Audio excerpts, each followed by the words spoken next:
महाराष्ट्राचा. नमस्कार, मी प्रतिभा. संध्या लाईव्ह मध्ये आपलं सर्वांचं स्वागत. प्रसाद लाड यांनी काल 17 मार्च रोजी विधान परिषदेत धर्म स्वातंत्र्य विधेयकावर भाषण केले.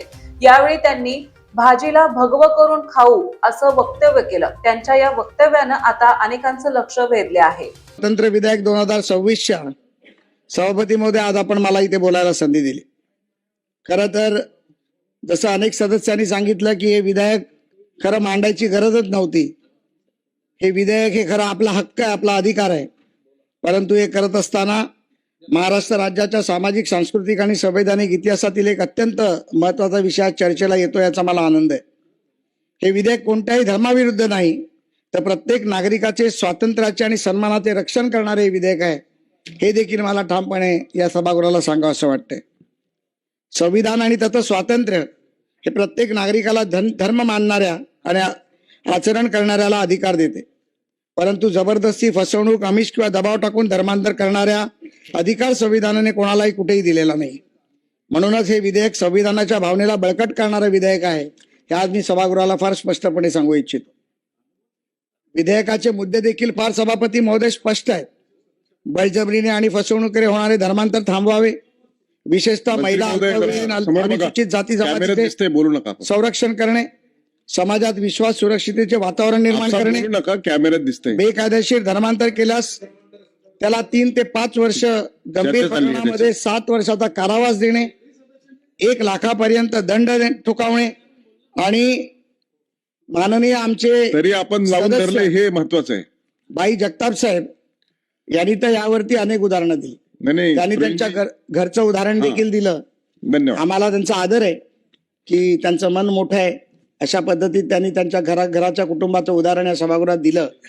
परंतु बाईंनी ज्या पद्धतीत सांगितलं की एखाद्या आदिवासीला जर 7 लाखाचा दंड झाला तर तो कसा भरेल, याच्या मागचं उदाहरण देत असताना आमच्या खापरेताईंनी देखील उदाहरण दिलं. आम्ही आज या सभागृहात बोलत असताना फक्त मुस्लिम समाजाच्या धर्मांतरांबद्दल आतापर्यंत आम्ही बोलत आलो.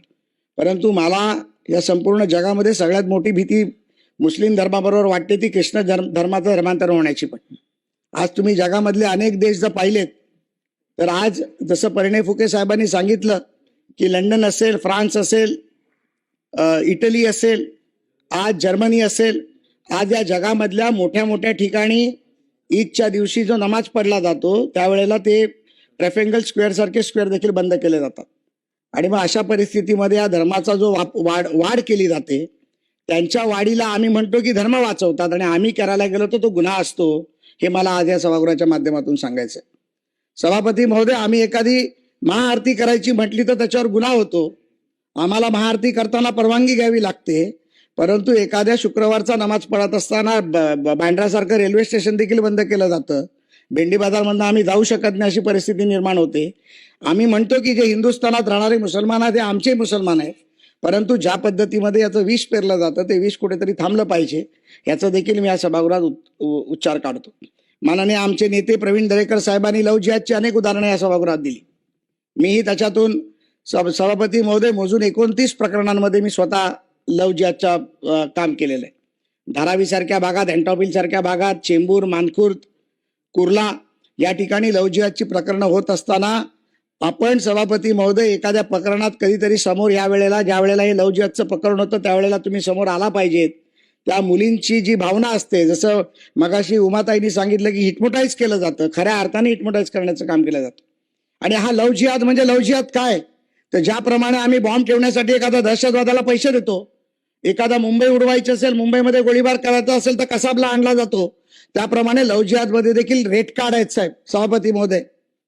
एखाद्या मुलीला फसवायचं कसं, मग ती मुलगी कशा पद्धतीची आहे, तिच्या घरामध्ये तिचे वडील नाही आहेत का, ती मुलीची आई एखादी छोटं घरकाम करते का, मग त्या मुलीला मोटरसायकलवरनं फिरण्याचं आमिष दाखवायचं, चांगले परफ्यूम द्यायचे, मोबाईल द्यायचा आणि अशा प्रकारची त्याची फंडिंग कुठून केली जाते, तर ती फंडिंग त्याची त्यांच्या सिस्टीम्समधनं केली जाते.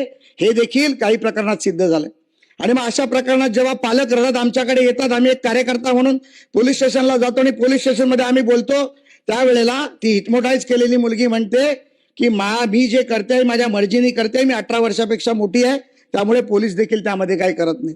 आणि मग कालांतराने 5 महिन्यांनी, 6 महिन्यांनी, 8 महिन्यांनी, 9 महिन्यांनी त्या मुलीला जे वेगवेगळे अनुभव यायला लागतात सभापती महोदय, त्यावेळेला तिला सत्य परिस्थिती कळली जाते की तिला एक प्रकारे हिप्नोटाईज करून तिच्यावरती लव्ह जिहादचे पैसे घेऊन तिचा वापर केला गेलाय आणि अनेक ठिकाणी तिला वापरलं गेलं जातं याचा देखील तिला अनुभव येतो. पण तोपर्यंत समाजामध्ये तिच्या आई वडिलांची प्रतिष्ठा संपलेली असते. आई वडील घरात घेत नाहीत, ना घर का ना घाट का अशी परिस्थिती त्या मुलीची होते. आणि 90% मुलींची परिस्थिती शेवटी आम्ही केलेली चूक आम्हालाच निस्तरावी लागेल या भावनेतून त्या घरात राहतात. काही मुली आत्महत्या करतात, काही मुली पळून जातात. पळून गेलेल्या मुली, लापता मुलींची आज या मुंबईमध्ये, महाराष्ट्रामध्ये, देशामध्ये काही गिनती नाही अशा प्रकारची प्रकरणं आज या देशामध्ये चालली आहेत. त्यामुळे या मुली जातात कुठे? मग या मुलीला कुठेतरी पळून जाऊन विकलं जातं का? याच्यावर देखील आज सभागृहात चर्चा झाली पाहिजे आणि सरकारने आणि गृहमंत्र्यांनी याच्यावर देखील एकदा कुठेतरी निवेदन केलं पाहिजे. ताज्या आणि महत्त्वपूर्ण बातम्या पाहण्यासाठी आजच आमच्या संध्या लाईव्ह न्यूज चॅनलला YouTubeवर सबस्क्राईब करा आणि बेल आयकॉन प्रेस करा.